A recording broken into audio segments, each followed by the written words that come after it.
Dun, dun, dun, dun, dun, dun, dun. Welcome to Nobody Asked Us with Des and Kara. Des, Presented how are you? by Thank you. TCS. TCS. I was feeling like I was on this sideline a little bit. Yeah, you needed to join. That was excellent. Okay. As you can see, Teamwork. I may have started laughing before we started recording today, which is good because my mood was down and now it's getting higher. I love it. How are you doing, Des? I love Kara in a good mood. That's much better than the alternative. We had to turn the thing up as we go. Turn it.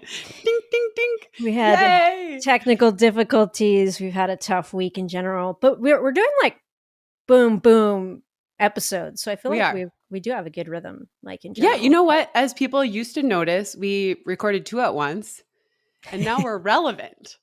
Yeah. Or we record 2, but change in the middle. No, we're not smart enough for that. New background. Okay. How are you feeling? How many weeks are you post Chicago now? You are honestly, like a while. Month. Yeah. But then you went and ran in Tokyo. So can you give us a little info on how that went? And what exactly did you do? Yeah. I'm feeling the music. It was great. It was a very fun trip. We went a week for a vacation, and Ryan was there, my sister was there, and her husband Brad were there. And we just hung out, ate a lot of sushi, a lot of noodles, went to a lot of bars. It was awesome. And we went to Kyoto as well. So that was fun. Vacation on the front end. And then we've been planning this trip for about, I guess, 2 years now. Last fall, we were supposed to go to do this trail. It's called Nakasendo Way. And it's a 350-mile post route. There's 69 post towns. 69 post towns, and it's 350 miles and goes from Kyoto to Tokyo through the Japanese Alps. So we're like, oh, we'll go and do a big section of it. So we did 122 miles over 6 days, and they were broken up like super odd. So it'd be like 30 miles, 17 miles, 5 miles, 30 miles, whatever. So we were looking for awesome trails. Did you ever watch surf documentaries? I think the answer is the same, but I'm going to ask anyways. No. No. Yeah. So I grew up in San Diego, so those were like super cool and everyone would watch them. And so if you were trying to be super cool, you too would watch them like me. And it was like people would go out and look for waves, and then they would document it, and they'd make these cool videos when they found them. But a lot of the trips, they'd go out and they'd be searching for the perfect wave the whole time, and like they'd just get skunked. So then you'd have to like fill it with other cool stuff, like whatever they would get up to. And that's kind of how this trip felt. Like we were looking for this really cool trail, and you'd always feel like you were just on the verge of it. Like we'd go like be on the highway for a really long stretch, and then we would get like out of town and feel like just kind of in the middle of nowhere, and you're like, this is it, like we're gonna bust on this trail any second. You'd get on these like super old cobbles for like a mile and a half, and you're like, hell yeah, we're in it, like I'm with the trail runners, we're doing it. And then it would just like pop right back onto the road. So we had like a ton of great stretches, fairly short stretches of trail that were really fun. And then we spent a lot of time on the highway and like really just in the middle of like towns running around like weirdos with our backpacks and like, stopping at 7-Eleven for lunch and stuff like that. Did you have someone like a crew following you guys? So we had a group that transported our bags, and then our buddy Andy Cochran is a photographer, and he kind of arranged the whole thing. He mapped out the trail.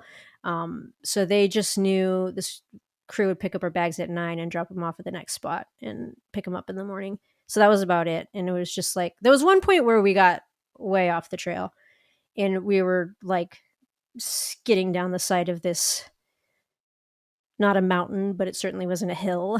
So we're like, testing our luck a little bit. There's no trail.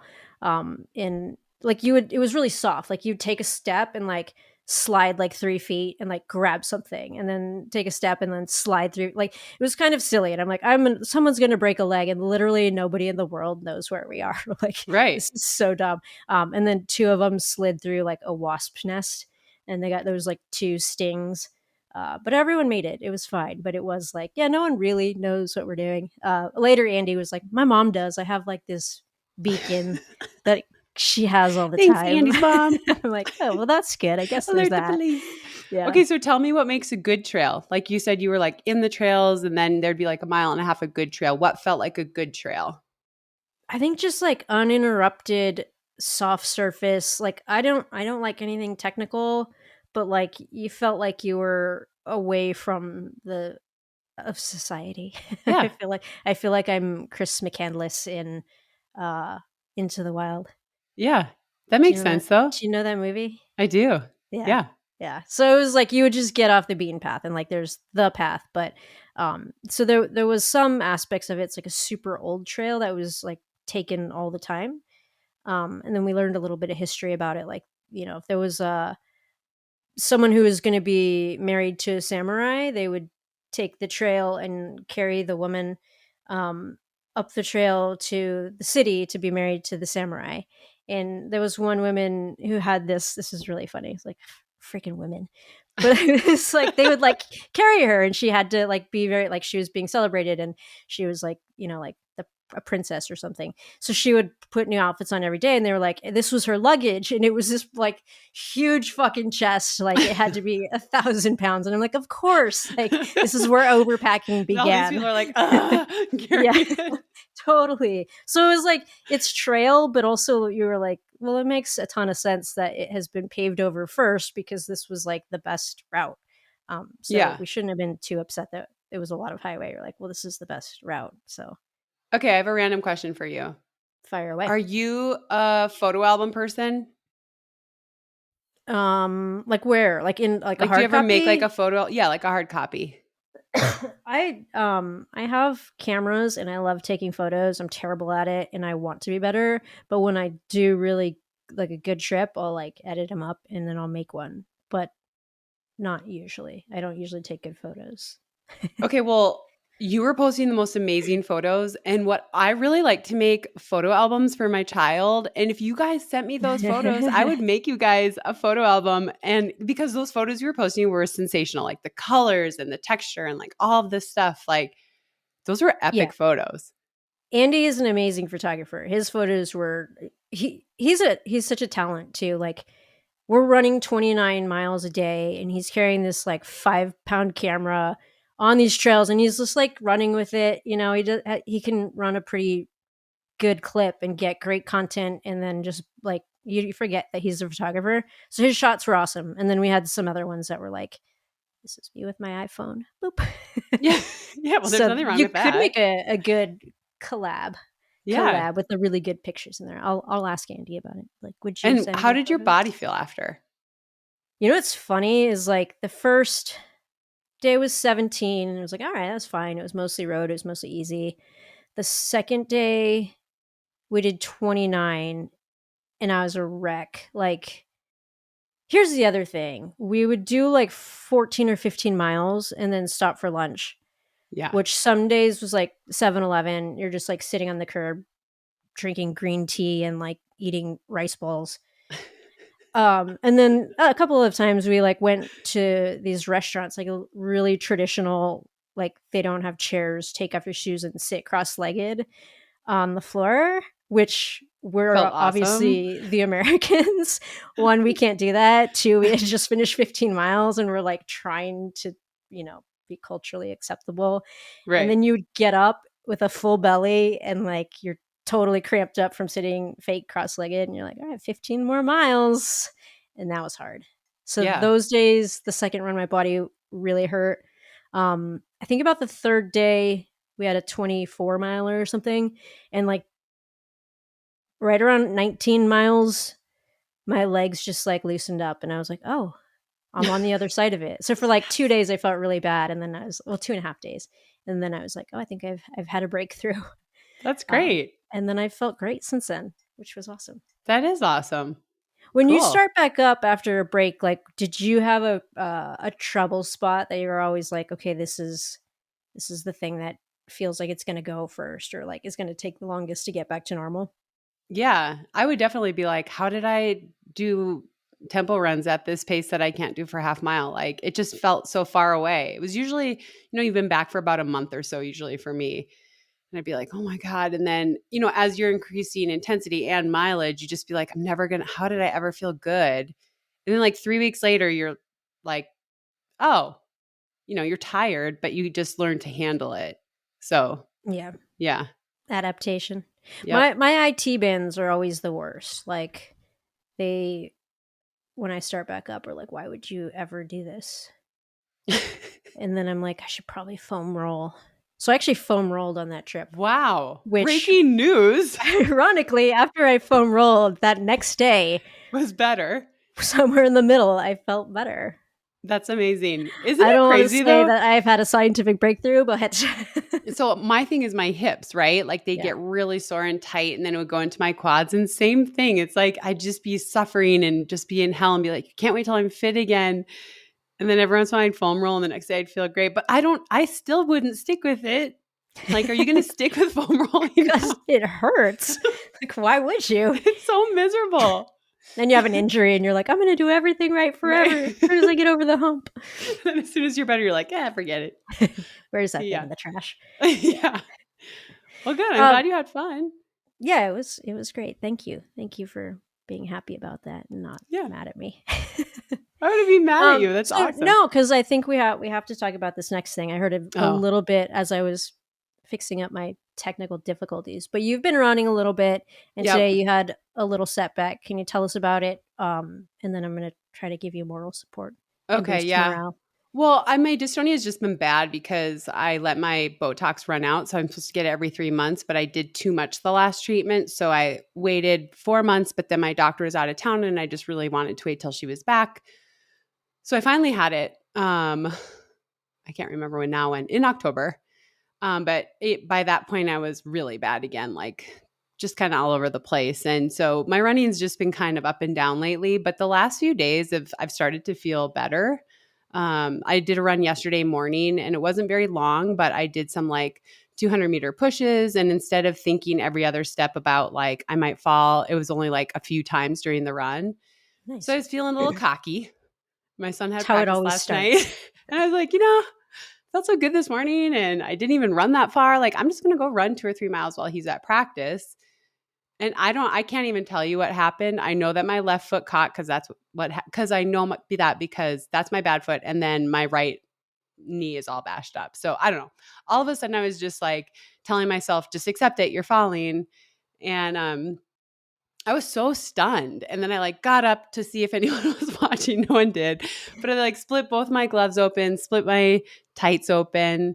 And I was like, oh God, like that really hurt. And I was like, kind of, I have like my elbows all scraped up. I ripped my shirt. I mean, like ripped my clothes, everything, my shirt, sounds like my you tights, exploded. Yeah, I did.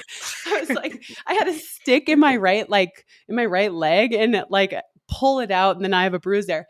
Anyway, but like nothing major that I could tell. I was like kind of looking myself over. And then I was like, I just need to start running because I don't want anyone to see me here. And there's people I know all over running right now.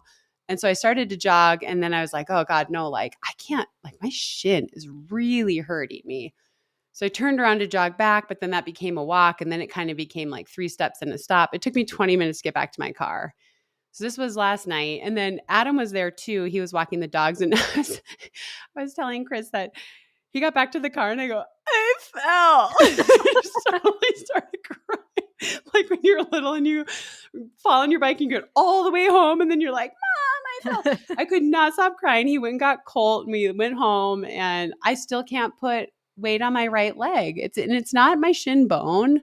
Like I can rub my hand up and down it. It's fine, but it's like the muscle to the right of that. And it's like, if I didn't know any better, I'd think I gave myself compartment syndrome, but I've already had surgery for that in 1998. So like that can't happen to me, but it's so weird. Like my knee is bashed up and bruised and swollen, but it doesn't hurt. You know what it feels like? You know what? Like you bruised yourself. And same with my hand, but this like muscle on my right leg. It's just like, Adam walks the dogs 3 to 5 miles every morning. And I was like, well, I guess I'll go with you today. And I made it about a block. And then I was like, well, I guess I'm going home. So anyway. Wow, that's sore walking. Yeah. Yes. So I'm so fun because I got no exercise today. That's why we're podcasting. Yes. A little mini dance party at some point. Yeah. It's just like, it's part of, like, I have taken quite a few falls. The worst fall I took was on my treadmill, which was really, really bad. Like, I almost broke my arm, but the falls I've taken have been pretty, like, I fell into a bush or I fell not hard. This is the worst fall I've taken outside for sure. Yeah. And it's just like, I can't even tell you what happened. Like, if someone asked me what happened, I'd be like, I was running. And then I was telling myself, accept it, you're going down. So it That's was so very humbling. crazy that there's that, like, people talk about, like, those moments where I guess things aren't going the way they should and it, like, slows down. Oh, yeah. Yep. And you're in that moment for, like, so long. That's just a Yes. weird I'm like, hold phenomenon. your chin up. Don't knock your teeth out. Like, I remember Right. thinking that, like, hold your chin up. So anyway, it Your was chin just, is, like, clear, though. it's clear. Nothing It did not there. get scraped at all. My elbows, everything else, but not my face. There we go. It's just like a humbling reminder because sometimes I like to just forget that I have an issue. And Yeah, that's yesterday I fair. was kind of feeling like I didn't. I was like, I don't know, maybe I'm back. I'm going to run 6 miles in the morning and 2 miles tonight. Look out, Des Linden, American record holder. And then, I ate shit. So just one Baby of those things. steps. Yeah. Yeah. So will you go what's your shot schedule then? Are you about how long can you do those and how often? So you can do it basically forever, but the hard Okay. part for me is my left lower leg has atrophied so much just in a year and a half. So I'm back. I'm back on a 3-month schedule because I know it was working for me. For me, the challenge is somehow strengthening this leg when it's dead, right? Like Botox Mm. deadens it. So I have been working with this guy, excuse me, for about a little over a year now, and I do think we've made some progress, but it's just like a toss up, right? Because if I don't do the Botox, then I can't run. If I do the Botox, I can run, but I definitely, like, my leg is pretty atrophied. Like that 5K I ran in Chicago, I wore high socks because I wanted to wear Kiera Stokes socks because I love her and I wanted to just like have a picture with me in her socks. We're walking Plugs. down the lobby and Adam goes, Kara, oh my God, you have no left calf anymore. And I was like, yeah, I know.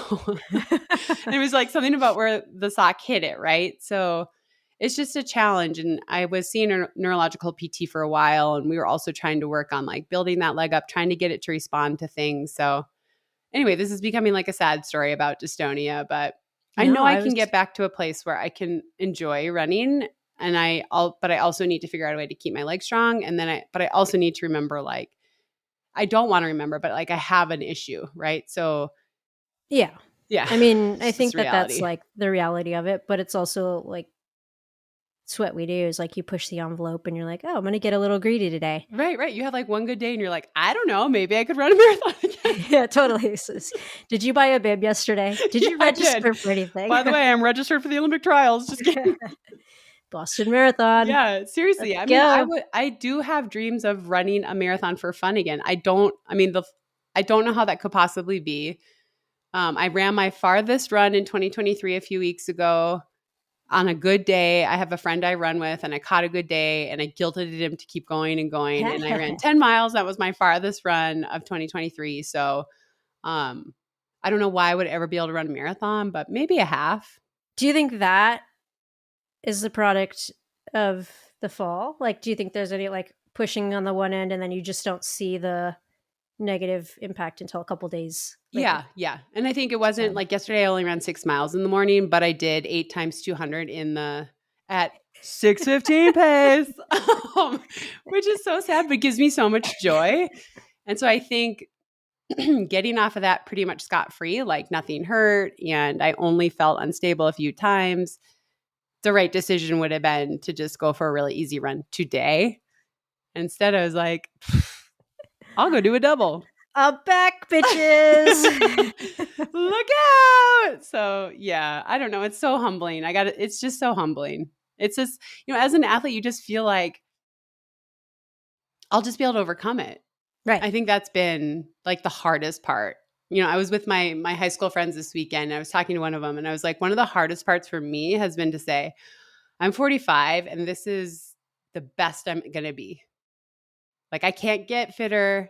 I can't, you know what I mean? Like, I am maxed out at what I can do with this condition that I have. And that is really, really hard to accept. And I think I say like, yeah, I accept it, but I really don't think I have, because Do I you do think things like try to do a double. you like, would you do another sport? Like, would you just go hit CrossFit and get jacked? Like, I'm Yeah, not picturing. CrossFit, but I mean, I do like work out in the gym pretty hard because I'm like, well, if I put on muscle, who cares? I don't know, maybe pickleball. Oh, okay, Just there kidding. you I've never go. even played. I'm trying to find your sport. I know. That's the hard part, right? Is people are like, just go swim, ride a bike, but like I just love running. Running, right? I just love the contact off the ground. I love being outside. I like try to be a hiker, and I'm like, this would be so much more enjoyable if I was moving twice as fast. So I know that I am a complaint. Like, I know there are other things out there that I could do. They don't give me the same feeling that running does. I have so many people on Twitter that are like, find another sport, or it's not worth it. It's just running. I'm like, you haven't met me, Yeah. obviously. I like what I like. Yeah. So I don't know. All right. Well, we can still try mushrooms. Yeah. Yes. Let's I feel do like it. that's going to be the solve for this. That will be amazing. Yes. We'll get you there. And then if not, like maybe break dancing or something. Yeah. So, breakdancing's in the Olympics this I year. know. That was my thing. I know. I was So there going was to this guy guide this you into summer that. who's one of the coaches who reached out to me about like talking to the team. And I was Mhm. like, I don't know. Maybe that's my thing, except for that, like, I can't bend over or bend my left knee. So I'm pretty sure that's not going to happen. Not that flexible. Yeah, no, I've lost all flexibility. My left knee is jacked anyway. So I'll watch it though. That'll be cool. Yeah, I'm intrigued to see that. I What are don't your like thoughts? Oh, no. Finish no, that. I don't like when there's judges involved. Like, I want like Yes. something objective. Yes. Yeah, I used to be a competitive dancer and my mom hated it because like Yeah. I got knocked once for my hair not being big enough and she was like, "What the hell is this?" I teased that for hours. Yeah, she's like, "She slept in Fine. rollers and then I ratted the hell out of it." Question for you, randomly, we didn't even discuss this, but what are your thoughts on the new sports for not the Paris Olympics, but for LA? I think it's squash, Flag football. flag football, and I have to look it up. Is baseball back? Softball? Baseball and softball. Yeah. I thought the international baseball event, and I'm like, I should know the name of it, but they do it before the MLB season. That was cool. That was really awesome. I think baseball, it's like a classic sport. Softball for sure. Mm-hmm. Love that. Squash, I don't know much about. I'm gonna learn. Yeah. It's in the Olympics. And then flag football, I just don't know. Right. Like, it's American football, but also like, it's just like sort of seems like the worst of all the things. It's an all-American sport, and it's not even the real version. Right. I'm like, I guess I could have let Colt stay with flag football now. Is there a women's division? Is there women's? I don't even know. It's a good question. Yeah. I would hope so. Like, if it's... I mean, at the kids' age, no, they play on the boys' teams. Okay. My friend's daughter played, but I just think I used to think like, we are really going on a tangent here. We had a plan. What we talked about. It's okay. I used to feel like the Olympics should be the most pure form of the sport. So like we should have volleyball. I don't know how I feel about beach volleyball. We should have tennis. I'm not sure how I feel about squash. And then we should have, well, there is no comparison to baseball, but you know what I mean? Like we should have like these pure forms of it. That's what the Olympics are about. It's about history. I've kind of changed on that a little bit, but a lot of this stuff I'm like, what?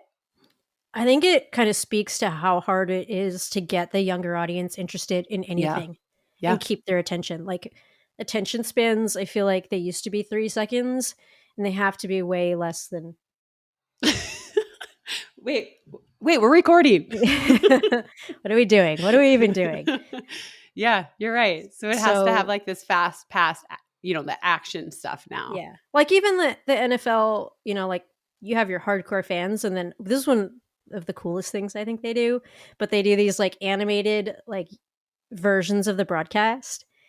They're so fun. Like, I mean, whatever, if you don't even have to like football and you're like, oh, there's like the Nickelodeon broadcast of football, or like they did a Toy Story version and you're like, this is awesome. Like, yeah, the the measuring flags for the first down are like the slinky dog or something. It's just Right, so right, creative. And like if you're trying to get a younger audience in, that's a great way to do it. It's sort of like selling cigarettes with the cartoon camel.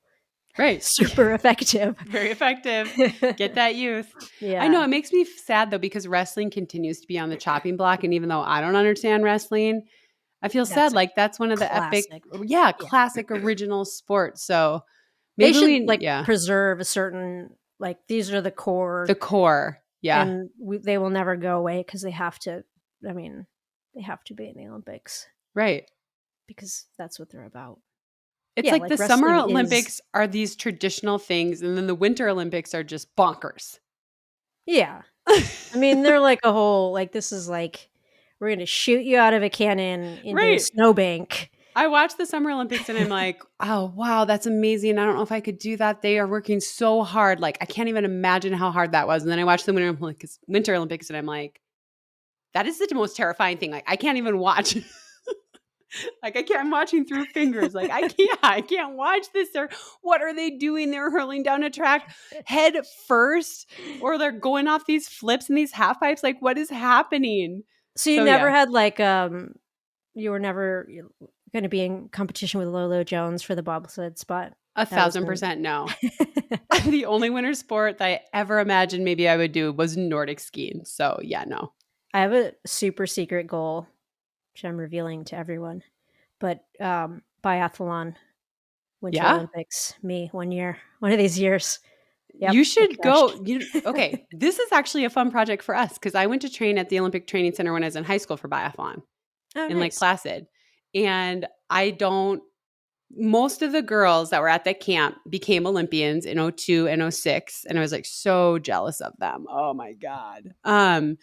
But I bet someone would remember that I was there and we could go and train. It would be super fun. It would be fun. I want to like do the skate skiing, Yeah. and then I'm a pretty good shot.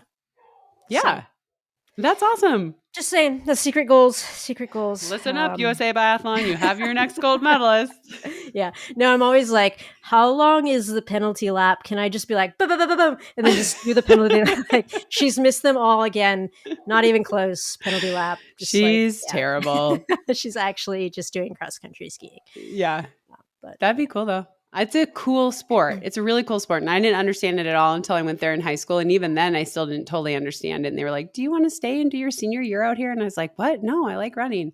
But it definitely made me like respect the sport so much more. And I did have a rifle and everything. And I thought, nice. yeah, I was like, should I do that? Like it's a clear path to the top, but I love running. But it was That wild. was okay. Yeah, it was just wild seeing the girls I went like get the dream Yeah. done. They got it done. And I was like very envious, like they made the right choice I thought that for a while. That was going to be my question. Like, as a filler sport, in the meantime, do you think you could cross country ski? Would that even interest you?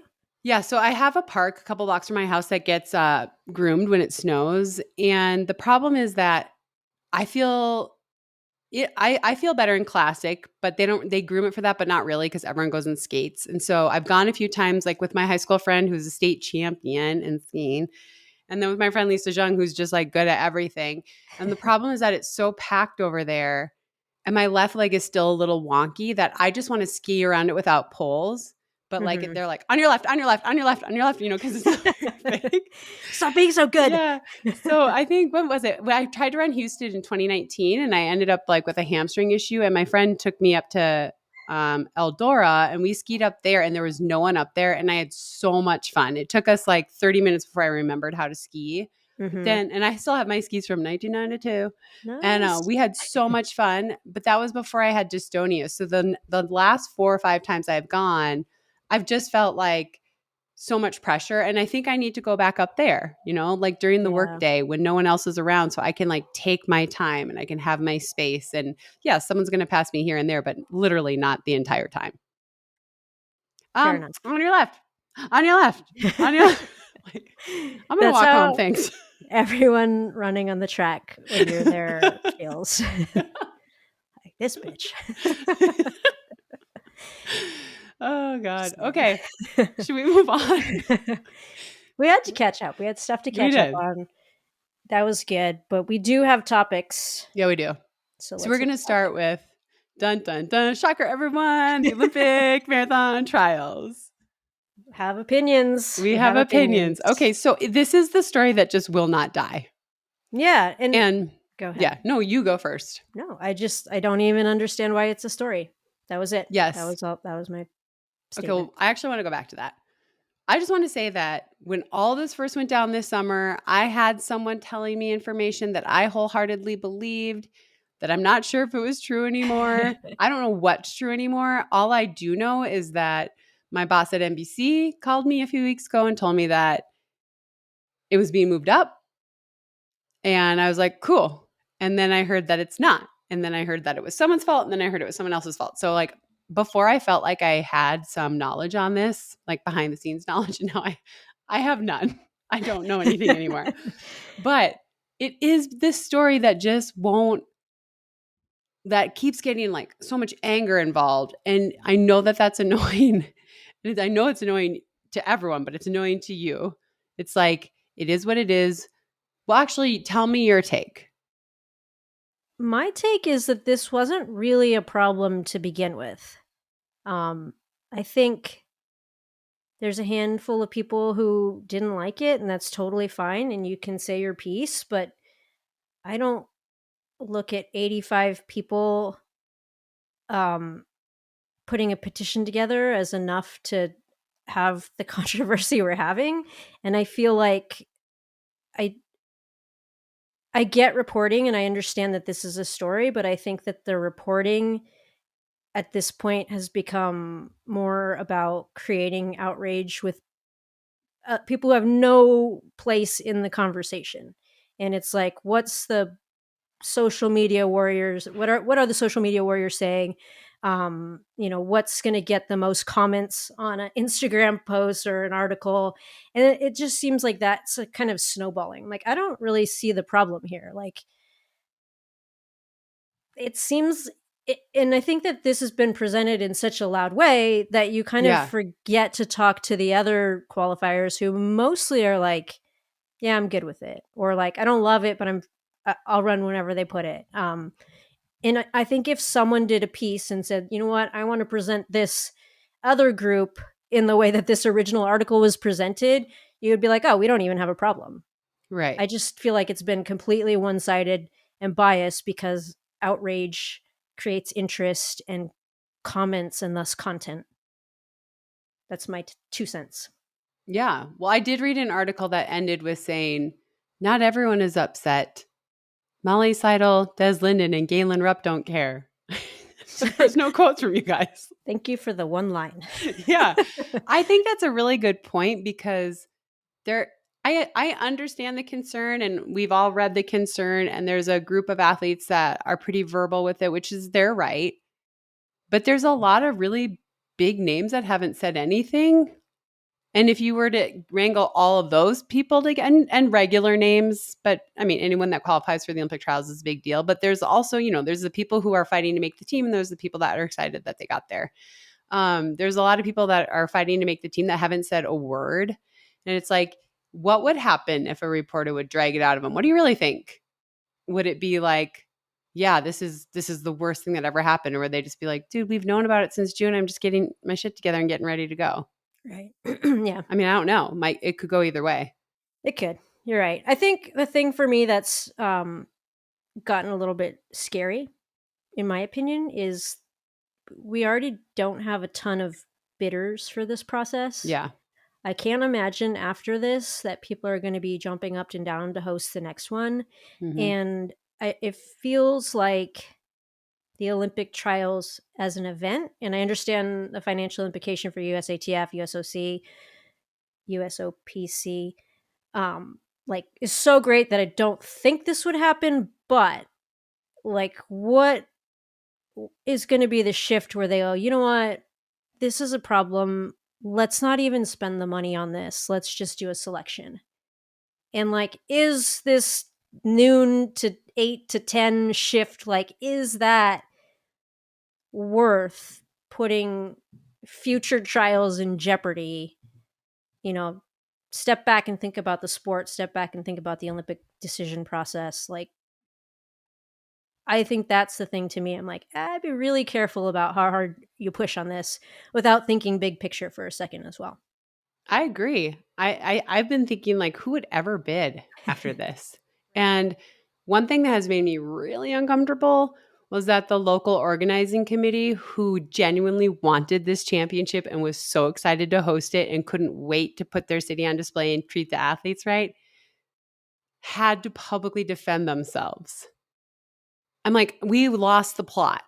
If we're blaming the organizing committee that's going to lose so much money on this, that still wants to do it, that knew that heading in, that was so excited, if we're mad at them, like, what are we doing? They're the ones that are still love our sport and appreciate our sport and want to highlight everyone, right? So I have to say that's the most uncomfortable I've been in this whole storyline, was when they felt like, hey, we have to stand up for ourselves right now and say that things that are being said about us aren't true. And I just felt like, oh God, we're done now, right? Yeah, You're accepting a loss. We've right. all heard the figures of over $1 million.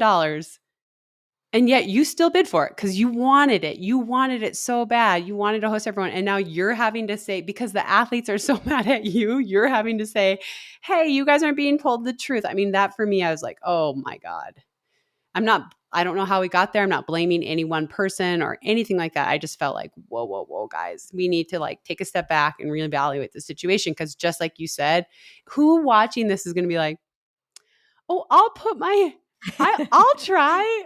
It's Looks going to be fun. like, yeah, it looks like it's really great. It's easy to work with everyone. Everyone's excited about it. Like, it just, I'm worried about the future too. I'm worried it's going to become selection process as well.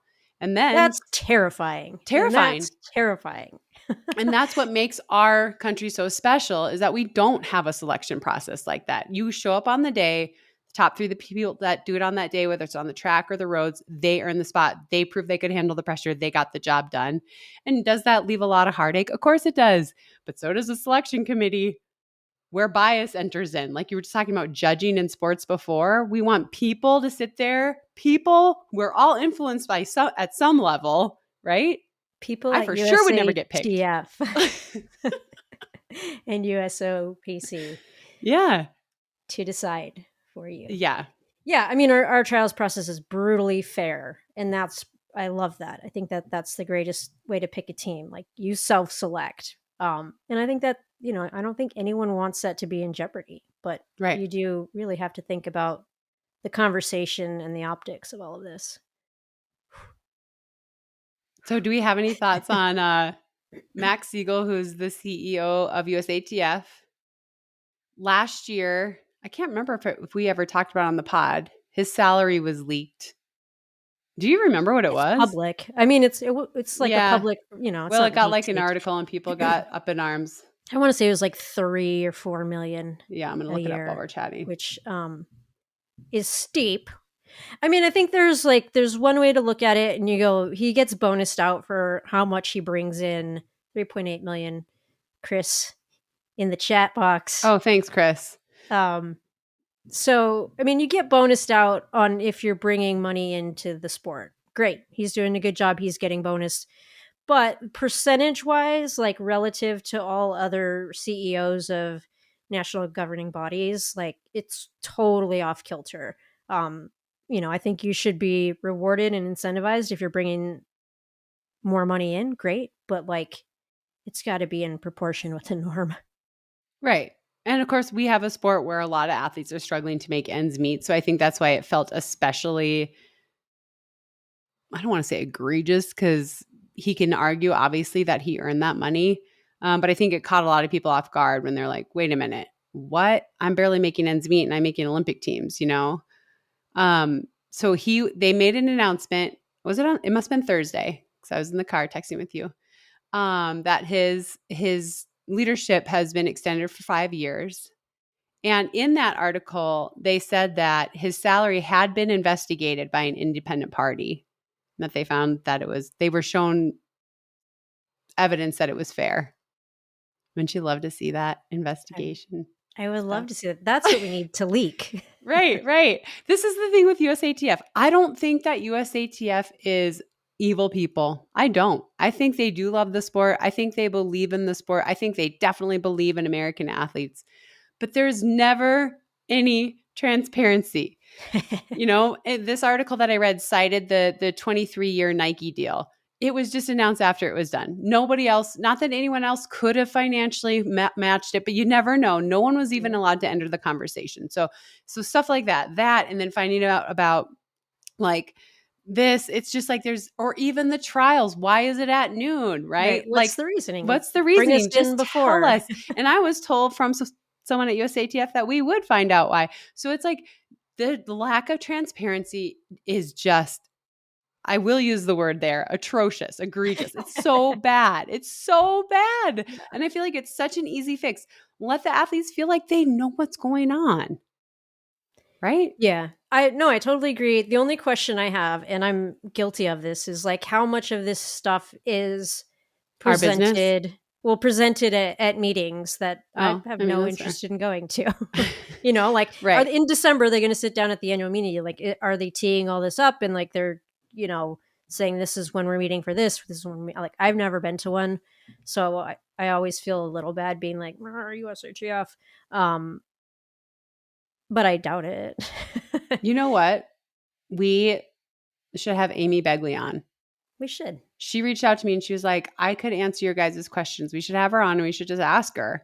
And you're right. I've never been to a year-end meeting either. So whatever they have to be pretty busy to get all that, I know what my gut's telling me based on people who have been to one, but I haven't been to one, right? I just think USATF shoots themselves in the foot all the time by not meeting the moment and not, when athletes are upset, meet them right then and there. Don't go on the defensive. Meet with them, talk with them.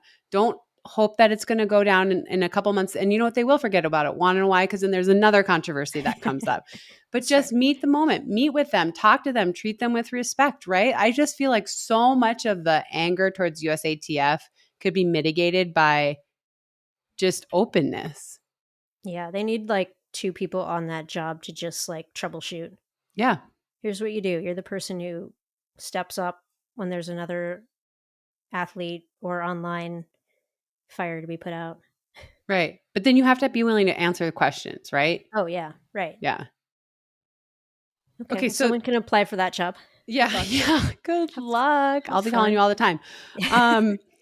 So one of the things that was in that the last article about the trials was that Orlando has not actually signed a contract.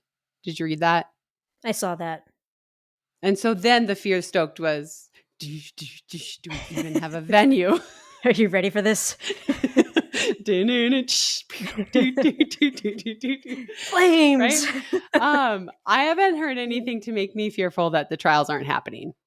I kind of feel like at this point, there's got to be some legally binding, like there's been a verbal or there's been an email. Right. There's been an announcement. Like, it seems like there's enough that it would be binding, but what do I know? I'm not a lawyer. And I don't feel like, I feel like if, I don't know, again, with the article, it's like, what's the goal of the article? You're pointing out that something hasn't been signed, but like, has a local organizing committee expressed that they're not going to sign it or that they're backing out? Or like, Are you just stating this just because it's like, oh, this is interesting to make people fiery and get on the edge of their seat? And like, okay, but what's the news here? There's no ink on a paper.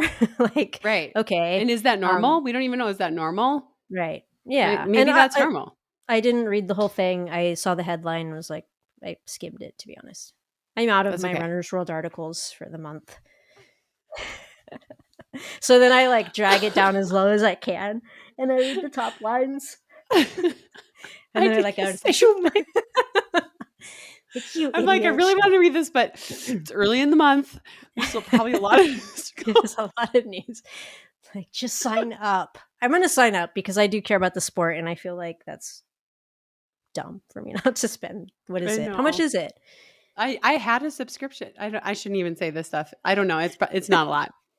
Yeah. Okay. So shame on. We can put it on our company card. Yeah, let's put it on.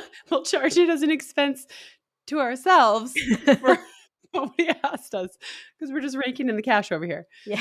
Okay. So sorry. I know I've made you do this before, but you're an athlete, you're headed to the Olympic trials. There's so many unknowns, but not really. Yeah. We know what's going to take place in Orlando. We know the possibility is that it could be humid. What are your suggestions to an athlete? Just get ready. Like, train to be as fit as possible. And if you have the means, go to Orlando for a bit, like 3 weeks, and you can adapt to the heat and the humidity. I mean, I was talking to my coach today, and he's like, it's going to be abnormal if it's really hot and humid. Like, that's not the norm. So even if you go somewhere else that's warmer, like, you're going to get as much as you can out of it. I don't know, get a gym membership and get in a sauna. Buy a sauna. Great write off. Um, like, I think it's, the same stuff as usual, and then do a little bit of investigating on how to race and pace differently. I think that is the biggest thing, is like on race day, okay, these are the conditions we have. This is how I have to adjust. These are the choices I need to make differently. This is a cooling strategy I have. This is why hydration matters and how I need to do a little bit of tweaking there. And that's stuff you practice in practice, like Right. get all that stuff dialed. And it's still 26.2, still right foot, left foot, repeat. Like, Mm-hmm. it's just a different temperature. So you got to adjust the strategy, but get as fit as possible and then adjust your strategy. Right. I I don't just know. keep thinking about Budapest was so hot, Mm-hmm. and there were two amazing, great marathons. So of course we can be concerned. Of course we want to have some parameters over safety, of course, but it's going to be okay. I promise you, another race that you think is going to have perfect weather is going to end up being hot. And guess what? You'll go and you'll be all right. So, but you know that the possibility is there. So if like as my athlete, I'd be like, get in the sauna, learn how to hydrate slowly. Let's learn how to run really evenly, and let's know what it means, right? Like heading into LA, my entire marathon plan switched 10 days out. Because Mm-hmm. my first plan, my coach was like, you can run with anyone right now. And then when we saw the heat, he said, 229 is making this team, and we're going to run 229 as smart as possible. Guess what? He was right. Right. I just was like crying in the last 6K and didn't make it. But 229 made the team. You know what I mean? So, like, you just have to be confident in those adjustments, because Well, that's what being an elite athlete is. right. That's so great. Um, yeah, and I think, I mean, Sapporo was really hot. Tokyo was Mm-hmm. really hot, and it was super advantageous for our marathoners. I Right. mean, if you look, the whole like men getting the 3 spots has been stressful. It's like, this list of depth is so good across the globe. So if you want to run well at the games, if it's hot, that's better. Like, you don't want to flat. I mean, I don't know. Maybe someone's going to really step it up. But I think if this is a Chicago type race, like the American men, you're probably not going to be in the top 10. Right. I mean, maybe, I don't know if that's too mean or not, but it seems like, just I mean, if it's based on paper, right. And probably not. so, Right. you know what? Jared Ward was awesome in Rio. Yes, he Galen was was. awesome in Rio. Like, the women ran super well in a race that was like, you have to think a little. So I think it behooves the American athletes, if it is warm and uncomfortable and there is some form of adversity and the course is going to be like, those are good things for the US athletes. So, like, let's have a little preparation in that area, and then get people who understand it, respect it, have adapted to it, and then still execute. Like, I think that's a good thing for the American team that we send. So again, like, you can be mad at noon, but there's also upside to it. Yeah. I feel like we have beat this horse over and over and over again, Just pulp.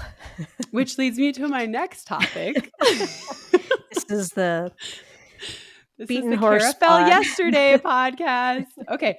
So I was on a flight and I texted you.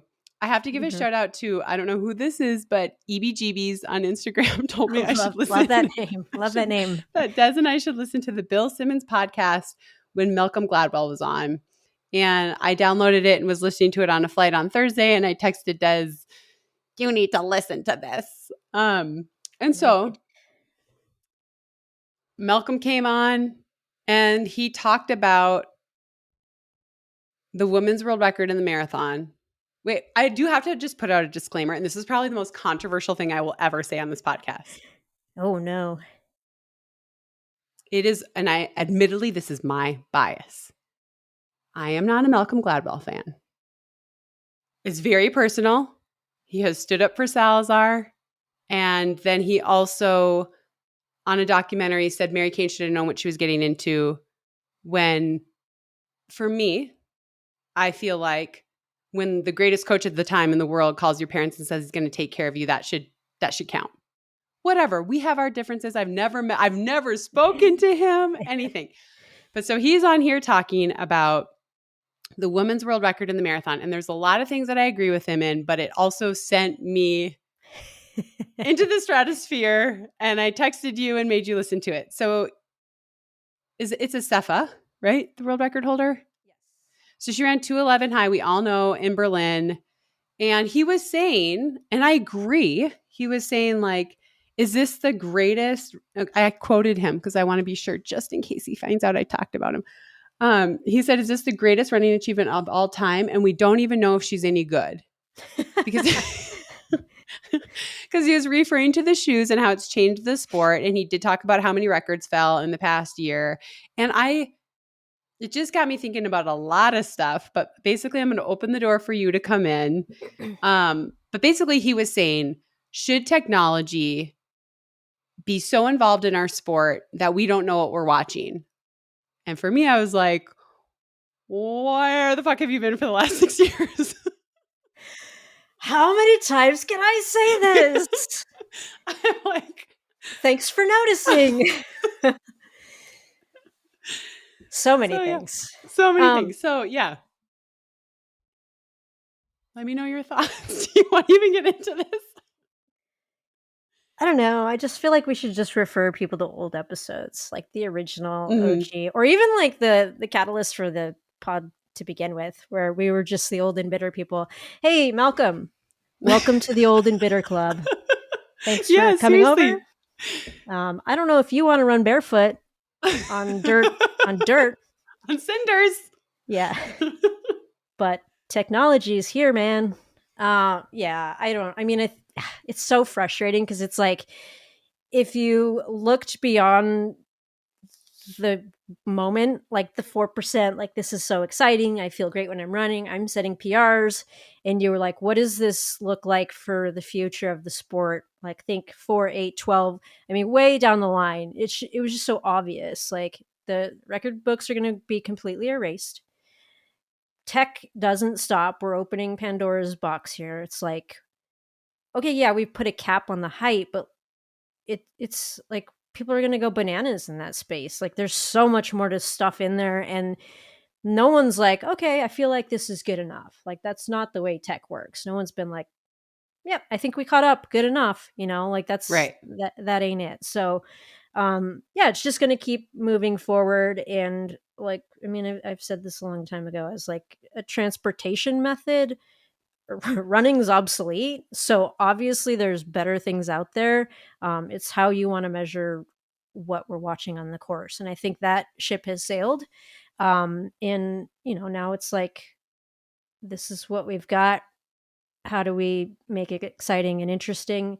And I have so many thoughts on that, but it's like, yeah, the sport's different. Like, it's a new sport. Yeah. So in 2018, when we found out about all the tech, my coach wrote to the IAAF and said, basically, here were the rules at the time. They were all broken. How come you're not doing anything about it? And second of all, we're okay with 4%, but what about 5%? Are we okay with 8%? Are we okay with 15%? And he said it in a way that was kind of joking. So now when I heard Malcolm Gladwell, he said he heard that he called them super shoes, which I just, that made me laugh, because I was like, no, they're going to be super duper shoes in 10 years. But he said he heard these are about 10% if they worked for you. So I was like, okay, so we were at 4%. We were like, yeah, that's fine. You can have a 4% improvement. That's fine. 5%, sure. Yeah. 6, 7, yeah. 8, 9, sure. 10, no. Now we've gone too far. We've added a digit. Shut it down. And now we're all upset. It's super hard for me because in 2018, I said, I'm worried that technology is deciding who's winning races. And then I had pitchforks. Everyone was so angry. You're just bitter because you're not with Nike. And it's like, I wasn't trying to be an asshole. I was worried about exactly this. And what I don't like about it is that we're going to nitpick apart her marathon, Right. but we're not going to do it to Kiptum, who ran a few weeks later and ran a world record as well. Like, we're deciding that she's the one that now the sport's broken, right? And so there's so much about it that I can't stand, but basically it re-traumatized me. And I just started texting you because I felt like this is exactly what some of us were worried about. It was so obvious that it was going to get to this point. And I agree with what he's saying. He's saying when a Is record that the falls, hardest part? yeah, that's the hardest part, Malcolm. You are right. When a record falls at every single track meet, one record or another falls, is it special anymore? I agree with you. No, it's not. And I'm not going to say that to the athlete who just broke a world or an American or a national record because they worked their asses off to get that. But it does lose some of the luster when it's a continuous, constant thing. I agree with you. Now what? But now what, right? Like, this is where we are. We didn't act.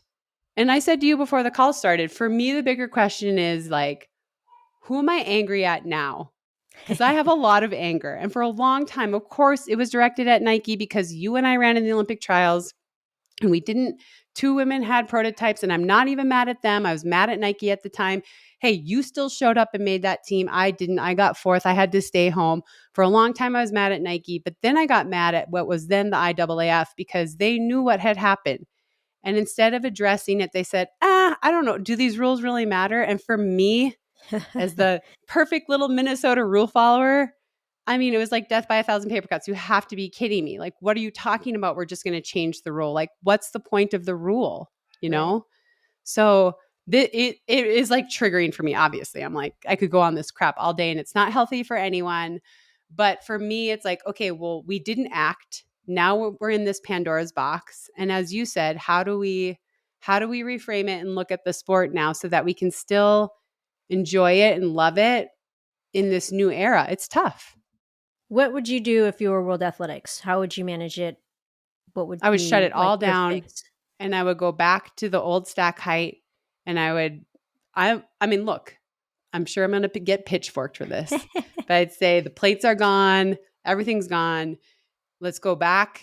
You know, people are going to, she wants us running barefoot. Sure, fine. I don't really fucking care. I just want it to be even for everyone. And one thing that Gladwell did say, yeah, swimming did it, as Chris pointed out, they did, although they didn't let it go this long, but they did let it go for a while and then they went back. Another thing that Gladwell said is that not everybody responds the first way. And I have information from the first study where some people were getting 2% off of the 4% Vaporfly. That's what it's called, right? And some people were getting 8%, right? Mhm. So already from the original beginning, we knew that some people were getting huge benefits and some people were getting just a little bit of benefit.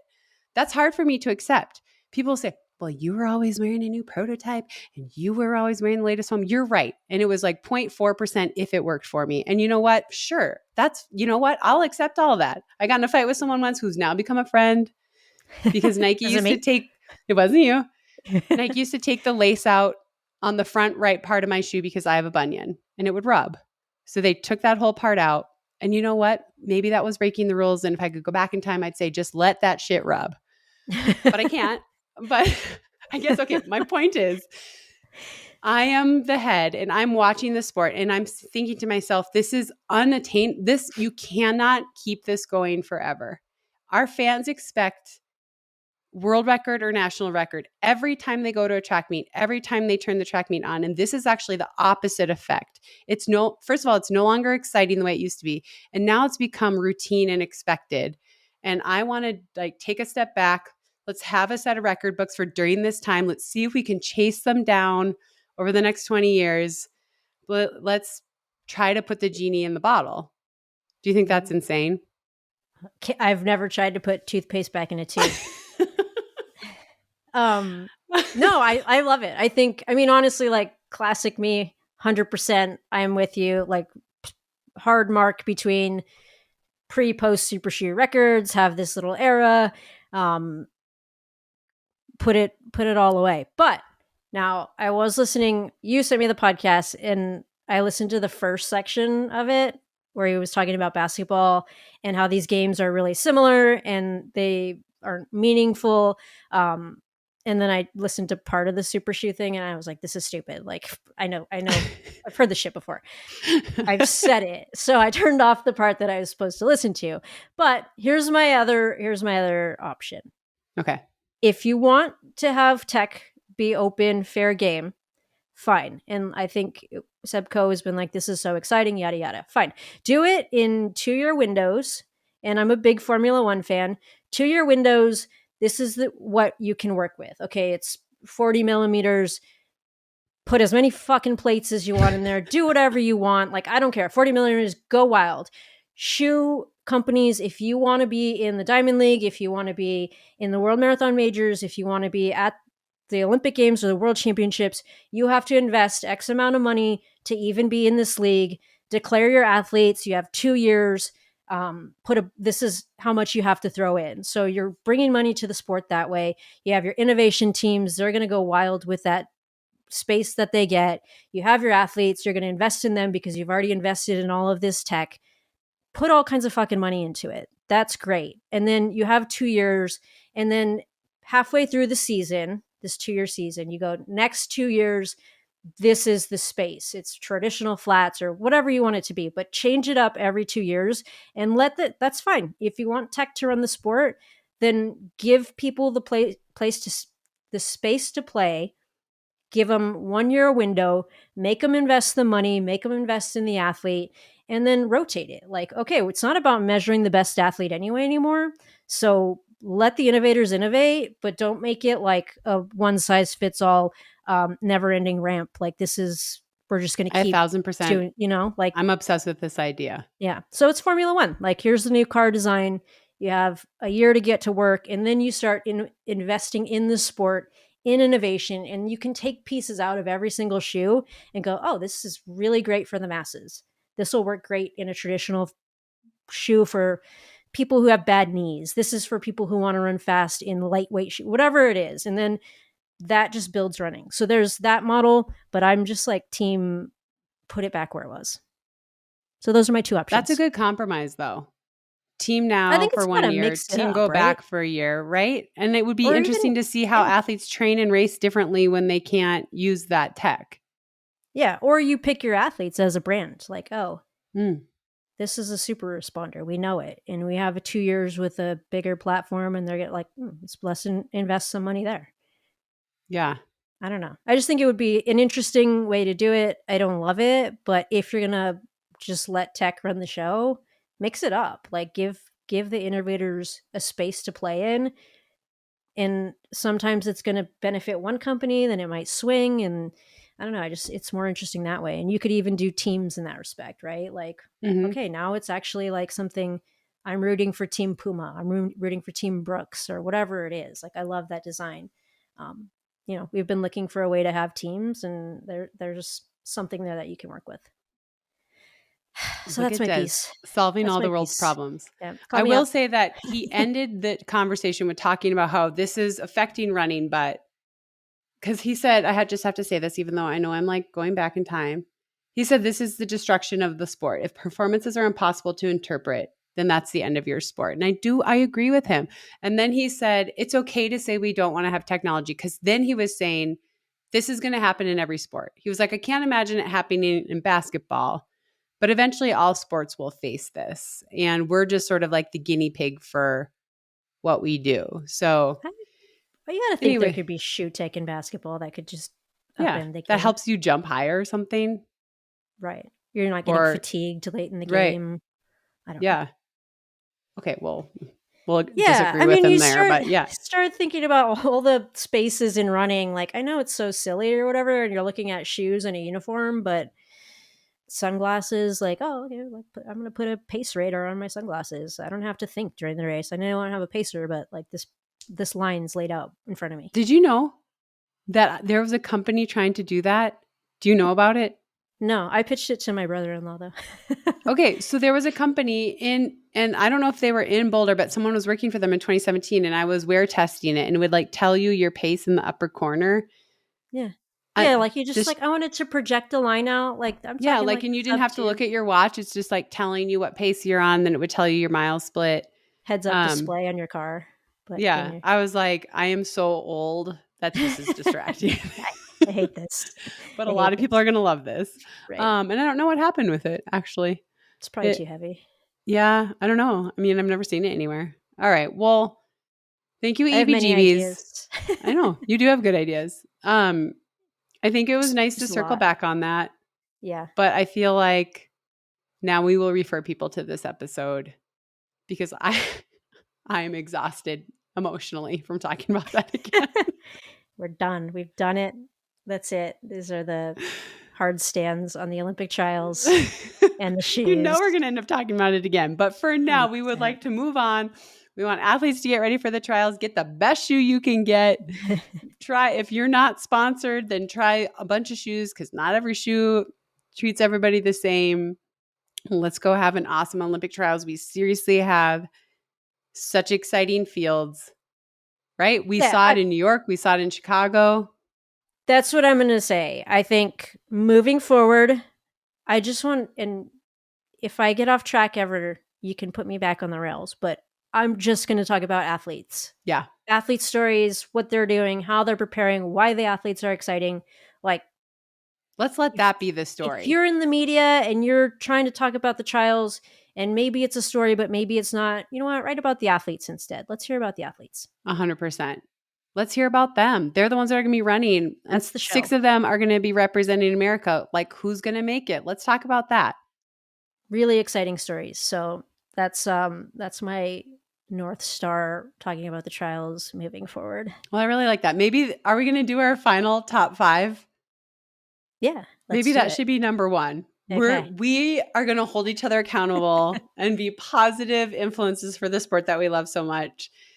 And instead of getting boggled down with these things that frustrate us, thanks for letting me go off for an hour. This was the final straw for both of us. This is a vent session. We had to get it out, and now we are done. And we want to move forward and be positive and be excited about everything going on in our sport, because our sport truly is magical, and we want to focus on the positivity behind it. Love it. Although I'm sure we'll have some things to talk about, but we're not going to be afraid to talk about anything. But our focus is really, there's so much good that we don't talk about. That's true. We're going to be good moving forward. It's going to last one episode. We'll do our best. All right. Number 2. Okay. I know we did rant about records and running fast, but sometimes it's a good thing. And I'm going to give a little shout out to Charlie Lawrence, 50-mile American record, world record, super legit run, beating a Jim Walmsley record, who is one of the greatest, if not the greatest Ultraman around. So Charlie stepping up to the longer stuff. He's a good friend. It was fun to watch him have his day. Nobody works harder than that guy. He just, like, you have to, like, calm him down. Like, buddy, take a deep breath. You can't do it all today. So it was cool to see that. That's awesome. Where did he do that? I don't know. It's called Tunnel Hill. I think it was in, I don't know. Tunnel Hill. Good job, Charlie. That's awesome. Yeah. Okay. Number 3. Our third member of our team that no one ever sees is running the Houston Marathon. He's getting into shape, and he's crushing 20-mile runs, and he hasn't run a marathon since Boston 2021. Wow. And so I'm super excited for him, and everyone should bother him, Chris McClung, and ask him how things are going, because that's a big deal to decide to run a marathon after a break like that. And he also has a very busy life. So I'm excited for him getting back in the grind, and I'm going to be living vicariously through him as he trains for the Houston Marathon. I didn't know that. That's awesome. I just learned it today. My audio was not working. I was fidgeting with my gear. I missed the news. This is breaking. I'm excited for Chris. Awesome. Yeah. We're on number 4. Number 4.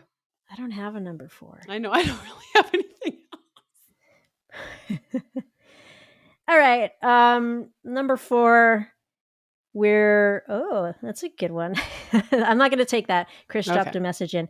We're heading towards the holiday season. We're past Halloween, which I personally hate. I just don't like it as a holiday. But I do love crisp fall air, and I love that you get a large chunk of time off in the holiday season. Oh, I'm actually just rambling. Okay, I'm gonna go way, way, way back. I was just trying to fill some space. That So was good though. It was like a Hallmark card. I was like, where's this going? I love it. I do hate Halloween, so I'm happy to be on this side. But this is a really old story that I've been meaning to get in the top 5 for a long time, but I just keep forgetting. So we put on this race. My friend John and I put on this race in Traverse City, Michigan. It's really small. We call it the Dirty Des. This is our second year doing it, and it was a loop course in the evening. And the winner was this young lady that her name escapes me now, but she's a 2-time winner, and I can't believe I forgot her name. But she was stoked, 2-time winner. She ran really well, and then I was talking to her afterwards, and she was like, "Yeah," she was so nice. She was really sweet. She was like, "Can I take a picture?" We took a photo, and she was like, "I'm the one who wrapped up your hand when it was cut open." Oh And I my was like, gosh. "So she's also a nurse and won a race twice. So kudos to her." And gosh, I had her name prior, but obviously this was a quick turnaround to come up with Yeah, number yeah. 4. So I'm going That's to get that awesome. as you give us number 5. Okay, number 5. Chris said my son's name, so I am just going to brag on him for 1 second, which is that 2 weeks ago he had his state meet. So they have state. We go to El Paso this weekend for regionals, and then if they qualify for nationals, they have nationals. And he had been doing really well at practice. He's their solid 4th man behind this kid who's the best middle school runner, has been for 2 years in Boulder Valley, and behind his best friend Jude Ritzenheim, and then another kid who's really good, who's in high school but still 14. He runs 13-14s. He's solid 4th behind them. And he's like, practice has been going well. I think I'm gonna go run with Jude and Seb and see what happens. And he ran the best race of his life. He had a huge PR for the first time in his life. He was second for his team. And it was awesome. He has been exhausted since. He definitely went to the well. And yeah, he suffered after. But I was really proud of him for taking a risk on himself. And he walked away with a big personal best, and it helped his team. And it's super exciting. And I don't know that he has another race like that in him. That might have been like the peak of this season, but who knows? We are headed to El Paso on Friday. He's going to race in the Nice. USATF Junior Olympic Regionals, top 30 advance, which he won't be in, but top 5 teams. And so I don't really know. I don't hoping. think you can say that. I feel like he's making these massive gains every week, so you shouldn't limit him. He could do Okay, it. you're It's right. okay. But I mean, I'm tempering expectation because he really went to the well in this one race. I mean, it was fantastic. I saw him at 1K. He looked amazing. Adam saw him at 2K and called me and was like, he's suffering. I saw him at 3K. He was doing the sad face. And I was like, oh man, he took a risk and he's learning. And then I saw him with 200 to go and he was kicking by people left and right. I mean, it was like amazing, but he really went to the well, like barfing Yeah. afterwards. So, um, I was just proud of him for taking a risk like that. So they had, yeah. So everybody think of the Boulder Mountain Warriors on Saturday. They need to be Woo. top 5 to move on. And either he'll end his season there, which was a fantastic season, or we'll have one more meet on the calendar. All right. Keep an eye on that. Maybe we'll throw up some results with this post. And then we'll obviously have to recap it. Maybe one day we can have Colt Goucher on to talk youth cross country expectations, Oh God. impact of shoes. He's not Um, allowed to have them, so he doesn't know what it feels like. Maybe Margot would join us on that one. yeah, get Margot on too. That'd be great. I know. All right. All right. Well, I'm going to wrap this up because we went long per usual. But thanks everybody for sticking with us on a day where I was a little salty. I appreciate it. Um, Super cool to hear about your trip, Des, and to see you, and positive vibes moving forward, everybody. Thanks for listening.